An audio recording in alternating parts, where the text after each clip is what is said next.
This is Guardian Radio 96.9 FM, Nassau, Bahamas. The views and opinions of the hosts and guests are their own and do not necessarily reflect the position of the management and staff of Guardian Network.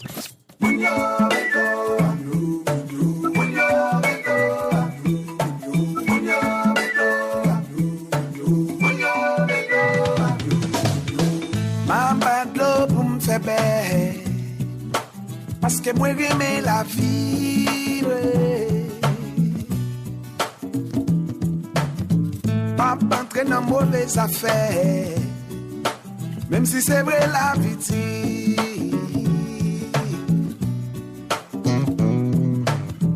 T'as aimé rouler bel auto, mais cependant moins beaucoup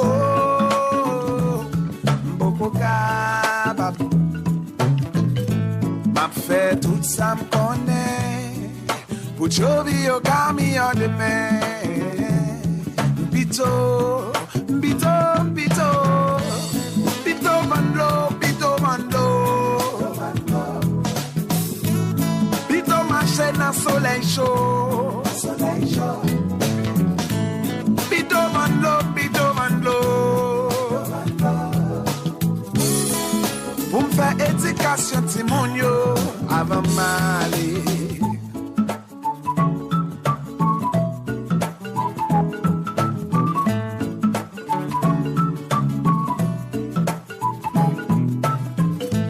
C'est pas chaque jour t'apprends la grillade. Well, hello, everybody. Welcome to the Voices of Diaspora, 96.9 FM.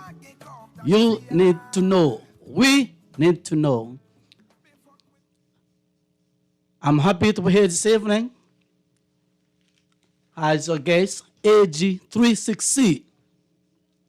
Anderson, c'est ça. Toute communauté haïtienne, nous saluons, nous disons bienvenue dans chez nous, 96.9, dans Guardian Radio. Chaque dimanche à même l'heure, nous avons écouté chaud ça, qui c'est chaud pas nous. C'est un plaisir à choisir pour moi des micros encore pour nous porter ça qui est important pour la communauté, ça que nous besoin qu'on ait, ça qui a fait pas bon ici, ça qui a fait dans l'autre pays et tout ça qui concerne nous. À choisir encore, nous retournons avec même petit bagalan, pas oublier. Nous saluons tout le monde qui à écouter nous, quel que soit côtoyer qu'on y a là, branché, les familles, les amis, faire connaître que voix Diaspora, show pour là, ou besoin connaître, nous là, et nous travaillons pour nous. Pas oublier, chose ça arrive là, c'est grâce à our ex qui voulait que pour nous-mêmes en tant qu'Haïtiens, nous investir. Ou écouter chose ça tout, c'est avec Anna's Fashion, Power of 10, AJ Kitchen. C'est grâce à vous-même que faire chose ça arrive là, ou à choya. Restez branchés. Et suivez-nous, les familles, nous amis, viennent écouter nous. Nous connaissons chaque dimanche dans le ça et nous commençons avec principe. Nous avons déjà des gens qui étaient branchés depuis à 6 heures. Nous avons écouté voix Robert Dieudonné qui t'a posé un pile de questions avec Lady. Et nous-mêmes qui continuons à écouter. Nous gagnons. Nous-mêmes qui continuons à écouter, nous avons des informations et nous avons nos principes que nous gagnons pour assurer et c'est comme ça que nous parlons dérouler. Yes, welcome, Robert Dieudonné. Good night, welcome. But wait a minute though. I have the... We're going to start with something different because I don't have the... Okay. Je vais faire un bon bail avec les trucs qu'on est moi-même. Coulé. Nous va coller. On est micro c'est pas nous lié. Yeah. N'importe gens lié n'a naviguer. OK. Ça n'a fait n'a pas ou même on fait live. N'a fait toute bagaille net, gens que nous habitué faire là. Non, téléphone qui mouille. Bien sûr, téléphone mouille, pas que si téléphone mouille, nous ca revenir. Après chaque vendredi, c'est il y a un dimanche pas. On dimanche pas. La ressuscité quand même. All right. I know we're going to discuss again now. I'm back. This is Robert. I'm not at an hijack Lady T show. But now I'm doing my show. It's We Need to Know. I'm here with Anderson and D360 Guerrier. Every Sunday, we have an obligation to do a principle of importance. We'll do it in Creole, and I'll do a recap. The principle of importance. I actually had two, but I want to do the principle of importance is the principle of fasting. The principle of fasting. So the principle of fasting, and as I say about my principles of importance, I normally say is something I take a time to look at it as a principle, to analyze it, to adopt it, to apply it in my life.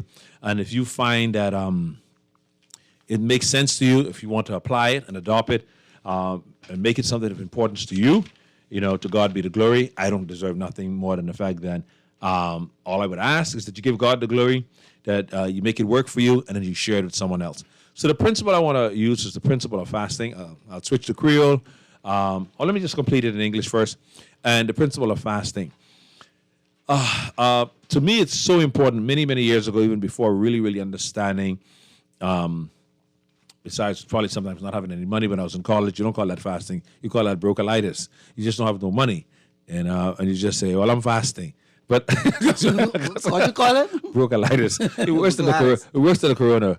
Ricardo taught me that disease. He told me it's a disease called, pops, it's a new disease out there called brocolitis. First you get another disease called Mafunzalo. You know that one? A disease called Mafunzalo? No. My funds are low. Oh. Mafunzalo. I got it. Mafunzalo. And then after you get that, L'argent petit. l'argent bas. L'argent bas. Yeah, ou maladie qui est l'argent bas.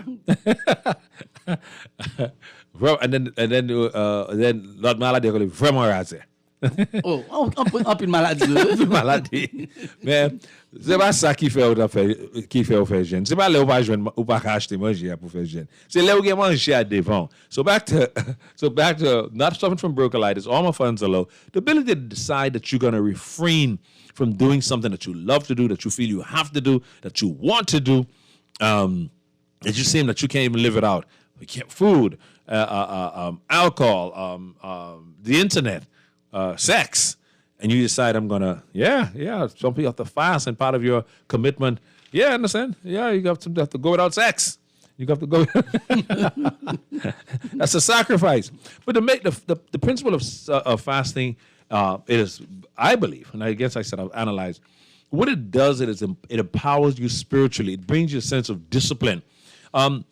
They've basically said if you can give up something if you can give up some of the things that you want, you're now disciplined to getting yourself everything that you need. So basically, that is one of the most powerful things that, and I take it a step further, and I say, in order to get some of the things that you want, you have to do the things that you have never done. To get what you never had, you have to do the things you've never done. People hear that. A lot of people heard that, right? Yeah. But you know what people don't understand?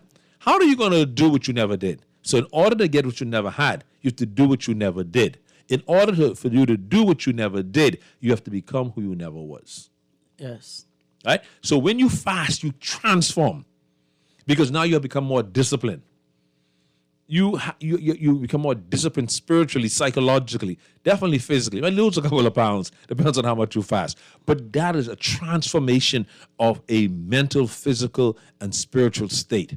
And I know there's a force out there that governs us, the sacrifice of doing that alone makes you become in tune to that force. So to me, that is the time you can ask, because that's the time you're in touch with the God that you serve. And you can say, you know what?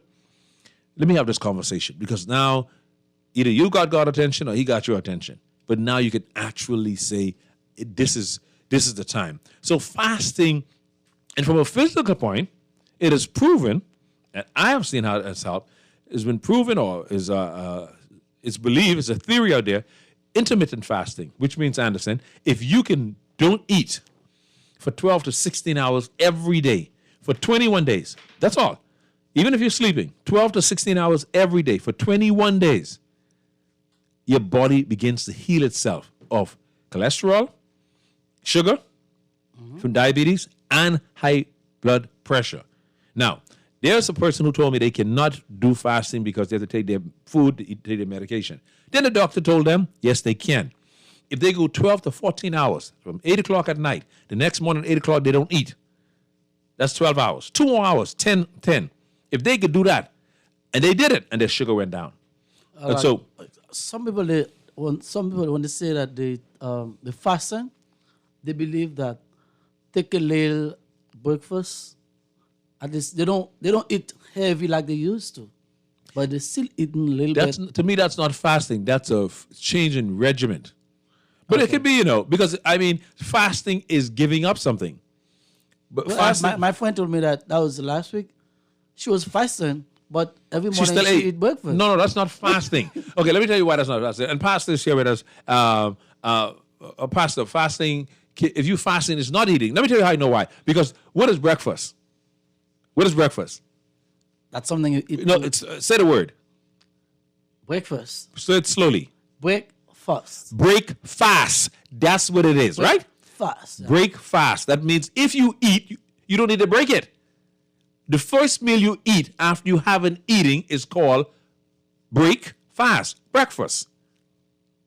So you can't eat and say you was fasting. You can't break a fast that you never had. But you don't eat at night and then you eat in the morning, you have broken your fast, so they call that breakfast. If you don't eat for 4 days, when you eat, that's breakfast. That's why some people say, oh, you can eat breakfast 6 o'clock in the afternoon. Because you didn't eat all day. So that's your breakfast. People who work at night, they eat breakfast. People who work at night, they sleep in the day, they eat breakfast at night. Like a Denny's restaurants open, right, Wally? Now the first People meal. open, they serve breakfast all day. Your first meal is breaking fast. Yeah. So people cannot eat It doesn't and matter say the they are time you fasting. get. That's not fasting. Okay? Now, there's all kind of, but I don't know. The power of fasting is the ability to focus. And the challenge of fasting is also fighting the addiction to food, which is a whole different conversation. We're talking about the principle of fasting. So again, I want to discuss that. I don't have much time. So, on va discuter principe de jeûner. Jeûner. Très important pour comprendre.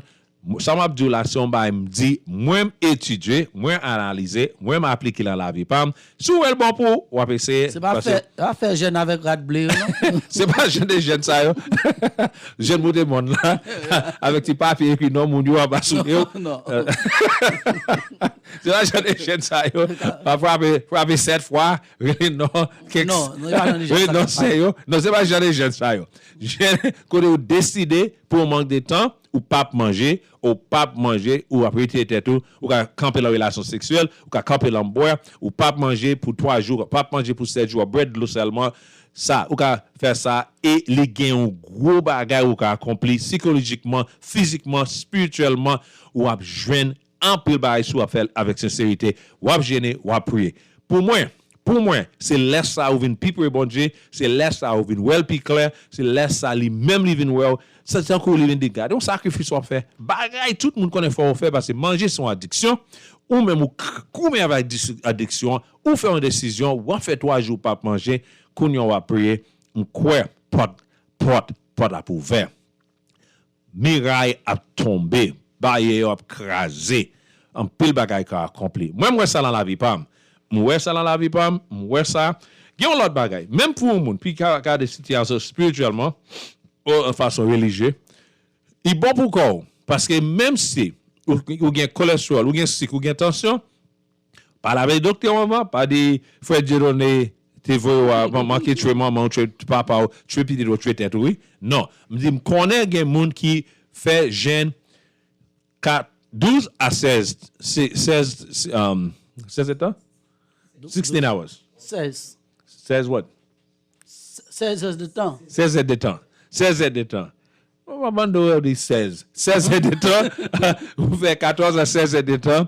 L'en journée pour 21 jours. Là, regardez, tension descend. maladie sucre là éliminer ou il vient balancer, cholestérol vient disparaître. Ça c'est en réalité me suivre ça.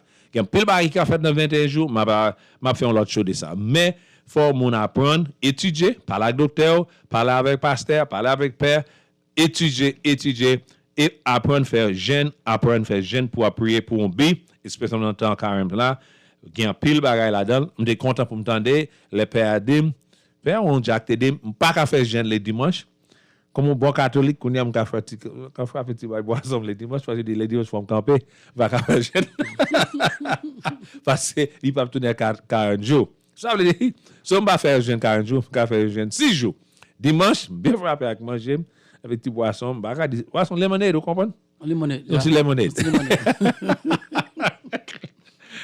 Quelques petites bouteilles de lemonade, boire les dimanches, parce que après ça, me frapper lundi, me faire jeûne lundi pour samedi.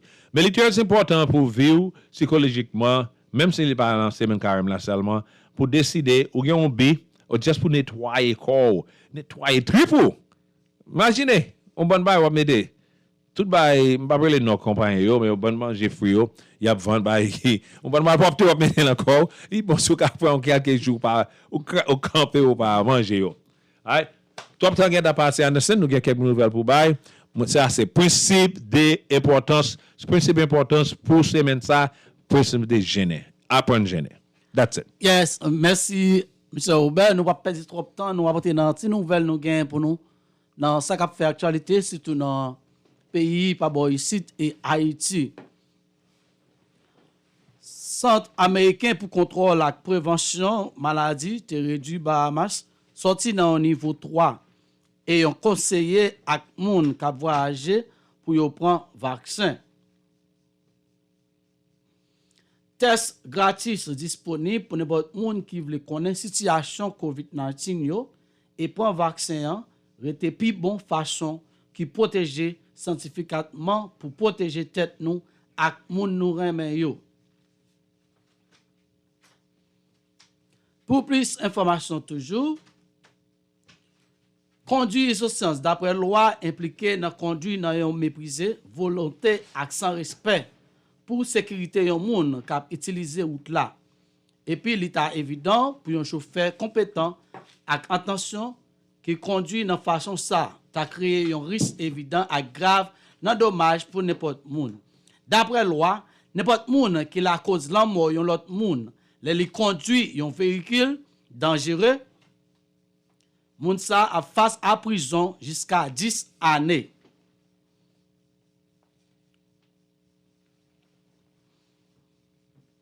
Danger référé soit dans danger ou soit dans blessé, dans n'importe moun ou soit dans dommage grave dans propriété. Avant ça, pénalité pour homicide involontaire dans conduite dangereuse, c'était une amende pas moins passé $5,000, à pas plus passé $10,000 ou soit prison pour un terme de 4 années. Loi te connaît, loi fait connaître un monde qui était condamné pour homicide machine, les conduit négligence pendant li en bas influence drogue ou soit alcool, capable de faire face à une sentence prison jusqu'à 10 ans. Jour qui de jeudi 24 mars là, pays Bahamas te accueilli Prince William ensemble avec Madame Lee.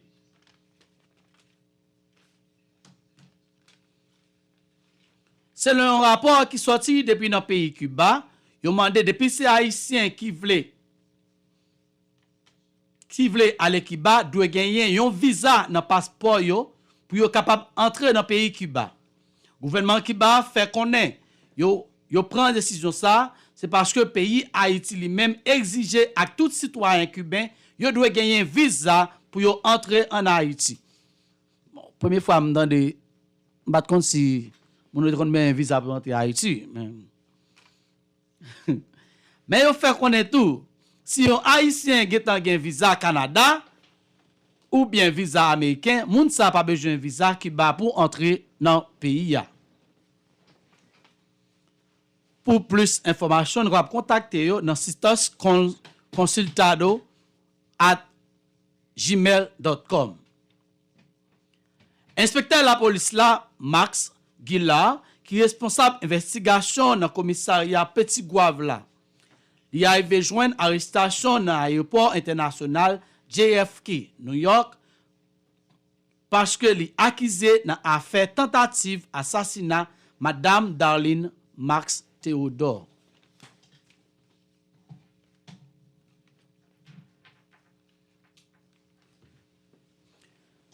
C'est tout nous ça nous te gain pour nous qui t'a fait actualité dans le pays d'Haïti et puis ici dans Bahamas. Pas oublier ou sur 96.9 Gardien Radio ou à écouter Voix Diaspora. Voix Diaspora arrivé joindre nous, c'est grâce à Our X, Anna's Fashion, Power of 10 et J Kitchen. Et J Kitchen qui est placé dans Exuma Street of Bahama Avenue. Mes amis, si nous avons besoin de bon manger, bon griot, bon poisson, allez là. Numéro pour nous relayer, c'est 436 0651 ou bien 463 71 73. C'est coupé douette. Ça va sur moi pause. Ou live, oui. Ou live. Oh. Dans ça, tout le monde qui a écouté nous, tout le monde qui en bas live, non, qui a écouté nous, n'a profité de dire joyeux anniversaire, bonne fête avec Marlene, Misunderstood, Forever 30. Fête pas. Happy anniversary. N'a dit bonne fête tout avec Pasteur. Avec Pasteur qui avait dans le studio, Pasteur, bonne fête. Et nous dit bonne fête avec tout le monde, tout fidèle nous qui t'a fêté après-midi dans l'église à Orléans. Nous disons toutes bonne fête, que nous avons écouté show là. Pas oublier, nous pas gagner le temps devant nous, nous allons continuer tout petit pour le monde qui t'a really. We're going to take a break. We'll be right back. But we're gonna stay live, Anderson. Just to let you know.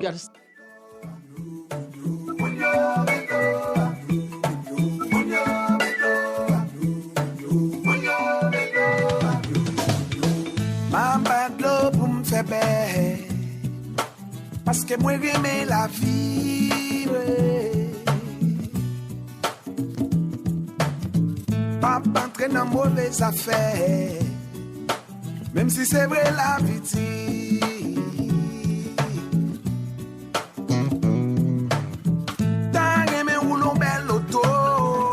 Do you know you can get your business cards designed and printed for as low as 18 cents a card? If it's a poster you want, you can pay as little as $6 a square foot. If your print needs are short or long run, digital printing, wide format, or print consultation, call the best. Call Print Masters. Print Masters' goal is to provide its clients with the highest level of personal, professional service at an affordable price. Our state-of-the-art technology also makes working together efficient and easy. Laminations, business cards, flyers, posters, window and floor decals are just a few of the digitized print services offered at Print Masters. Let Print Masters bring your masterpiece to life. Located in the Nassau Guardian Building, telephone 302-2361. At a time when jobs are hard to find, crime is a concern, and Bahamians are uncertain about the future of the country, there is one paper you can rely on as your source of news and commentary. The Nassau Guardian delves deeper into the issues. We ask the tough questions. We tell your stories. If you haven't already, pick up a copy today. The Nassau Guardian. News and views that matter since 1844.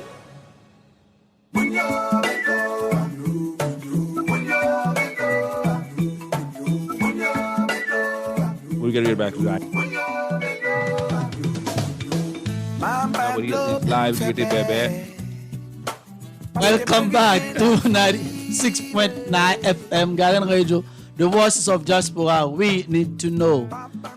AG360 is our host for tonight with Robert Sonjodone. All right. Good night again, everybody. What am I to say? We have a special announcement for COVID-19 vaccines and boosters are safe. Just wanted to know this is coming part of the COVID campaign. You need to protect yourself against getting seriously ill or being hospitalized and dying from COVID. The vaccines are safe and it offers the best protection against the COVID-19, all of the strains, when combined with physical distancing, washing your hands, sanitizing, and wearing a mask on your face properly. You have the opportunity to prevent yourself. Visit vax.gov.bs and book an appointment or simply walk in and get vaccinated. Anderson, take a look at that because soon, in 2 minutes, you're going to need to read that in the bottom one and translate it as you read it in Creole. What frappe? I don't know. COVID-19, vaccin, booster, li bon pour nous capable à prendre les gens qui ont recevoir 2 vaccins yo pour nous capable à prendre vaccin booster. Et tout pas oublier nous pour nous laver main nous, continuer faire même ça nous qu'on fait yo, mettez masque nous. Si nous besoin pour nous capable aller online pour nous boucler, visite fax.gov.bs pour nous capable book appointment nous. On nous capable marcher sans appointment tout. Il dit ça. Nous capable aller sans appointment. Nous capable aller sans appointment tout. Y a servi nous. All right. So reality c'est ça. Pour moun qui fin vacciné, I'll prend booster. And I did make a mistake earlier. I said the COVID-19 vaccine is a COVID-19 vaccine booster shot for those who have been vaccinated. And for those who have been vaccinated, go get vaccinated also. I mean, I'm only going to tell you to do, like my principles important, what I have done. I've been vaccinated. And so therefore, I don't see I don't see myself growing the third arm. Not yet. So I think it's I feel it's okay. So I'm going to tell you to do it. If I hadn't been vaccinated, I wouldn't be telling persons to go get vaccinated. Can't do it. Yeah. De ba nou location kote nou kapab aller pour nous prendre yo, c'est dans Sol Beach Clinic. Yo ouvert de lundi, mercredi à vendredi, 9h dans matin pour midi. Yeah, we got Oscar mercredi, following us. Flamingo Garden Clinic, 1h pour 5h. Elizabeth States Clinic, 3h pour 6h. And Flaming Street, 4h pour 6h. Et puis nous kapab aller dans Marathon Mall là, de 10h du matin pour 6h dans après-midi. Oh, you need to say that in English too, but I didn't do all of that. I'm not doing a very good job on my show. I'm better on Lady T show. So read that in English. COVID-19 vaccine and boosters are now available at Sol Beach Clinic on Monday, Wednesday, and Friday, 9 a.m. to 12 noon. On Wednesday at Flamingo Garden Clinic, 1 p.m. to 5 p.m. Elizabeth States Clinic, 3 to 6 p.m. in Flaming Street from 4 to 6 p.m. And also at Marathon Mall, Monday to Saturday, 10 a.m. to 6 p.m. Well, that's a great job. I mean, next week I'm going to be interviewing you because I see you're doing a good job. I'll come in and interview you at 7. Then I'll interview Pastor Muslim at 7:30 next week. Folks, you guys are listening to a dynamic reset of Voices of the Diaspora. Every Sunday we're going to come to you until we're going to work at it until we get it right. We plan to have them a couple hours. We're looking for sponsors, so you know anybody out there need their business advertised, contact me at 433-8487. Contact Anderson.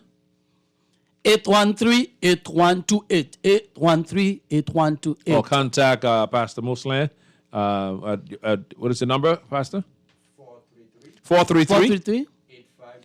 8538. 433-8538. Again, my number is 433-8487. If you want to support the show through sponsorship, definitely let us know because we do need it. We did need to extend ours.